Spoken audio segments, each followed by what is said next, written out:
Hey, yeah, I'll show you. Juni Liao, yeah, I guess it's morning as I'm looking outside. Uh, as always, welcome to week 11 of the course. I believe we're in at this point, so we're into the home stretch. I know this week you would have you would have been working on, we finished up James Welch, I guess, in week 10. And for those of you, I've tried to do the best I can on, I believe it was yesterday, sometime I did drop in and look at some of the discussion threads that have been started for this week.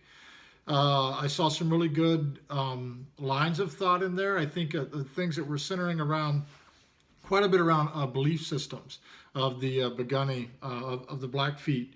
And belief systems are, and especially as we try to represent them in literature, um, um, they tend to be deeply culturally specific. And we tend to read them oftentimes with deeply sort of culturally relativistic senses of being. And by culturally relativistic, I mean that uh, belief systems tend to insulate cultures to ways of thinking. And oftentimes, when something is different than that, then we sometimes treat it as myth. And that has happened probably with American Indian belief systems. Excuse me, my cat is once again trying to, she cuts across the screen here. We're just going to deal with it this morning. I guess she's a bit lonely. And here she comes. Come on, Nick. Oh, let's just say hello, Nico. Say hi, everybody. Say hi, Nico. Okay, now get down. With um, belief systems, we oftentimes treat them as myth, and this has probably happened with North American tribal cultures, and especially Plains and Northern Plains tribal cultures with the Sundance and the Lakota, or the the Oglalas, Crazy Horse and his folks. Where people have sort of treated this mythology as though it was something so otherworldly. People have been fascinated by it. People have outlawed it. The U.S. government outlawed it until 1978, along with many other religions or native belief systems and actual ceremonial practices. So, it oftentimes just fascinates people to the point to where they see it as somehow so otherworldly or grates up against realism or historicism so much that it's not to be believed. But we wouldn't do this we don't do this with especially of the major belief systems that sort of inhabit that people practice in our world today. And even Westerners don't tend to do this with other belief systems, other than these sort of indigenous belief systems of lesser, I don't want to say lesser, but those from indigenous peoples from parts of the world where now indigenous people are essentially third or fourth world countries within the first world, because they never, so it's unique. And so I asked the questions that I asked for Fool's Crow. I think I asked us to read this book in a way because of the things that it does for the reader, because it allows us to experience this belief system, I think, in a way that is non-confrontational, that is appropriative, meaning that a reader will read this work of fiction and not feel as though they become in some way Begani. I think fiction has that way to do that.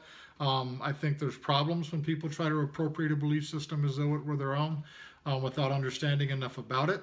Or it can become problematic. And I think Welch, because of his intimate knowledge of his tribe, because of his intimate knowledge of his family, I think that he in some way become successful in setting the more otherworldly, the more religiously or cosmology, this system of sort of being in the world and understanding in the world in this various way. When Fool's Crow goes on his vision quest towards the end of the novel, it reads.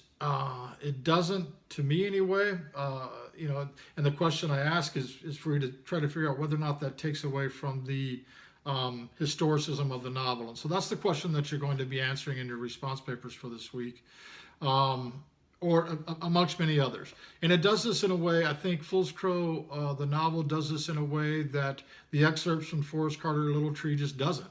And I can't really provide an adequate explanation as to why that is, except to say that that's just the way it reads. to me anyway, and that's just my opinion. So you can answer. There's a series of questions. I'll look at them real quick. I have the page open. Give me just a second. There's a series of questions I ask. As always, you do not need to answer all of them, but you do need to try to answer, at least one of them in the 2 pages. You will need to sort of rely on some of the secondary materials that we've read, and even some of the, at least 2 other works that we've sort of read, as well as relying on Fools-Crow. So just have fun with the papers. I'll say it again, for those of you who've been keeping up with the work, you're doing a fantastic job. If you're not keeping up with the work, you really need to make a decision as to whether or not you want to stay in the class or not. Sometimes online learning just doesn't work out, and that's fine.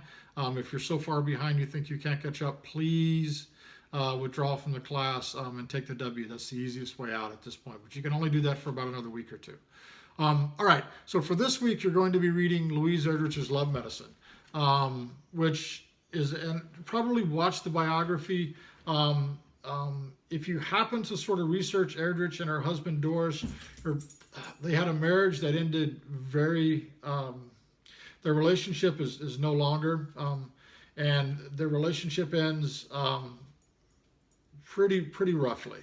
And so if you read about that and want to talk about it, please send me an email. I'll be happy to sort of discuss the sort of dissolution of the marriage. But I'd like to, if we could, set aside sort of when you watch the interview with Erdrich and Doris, you may be wondering, and if you begin to sort of read around and investigate Louise Erdrich as a writer online, you may be shocked maybe to find out how the relationship ends.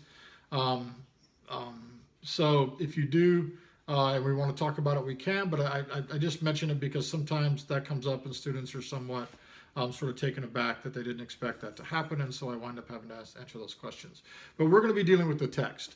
And Love Medicine, I think, is one of the most powerful pieces of American Indian literature written in the 20th century. I think stylistically, Erdrich does some things that no other writer was doing.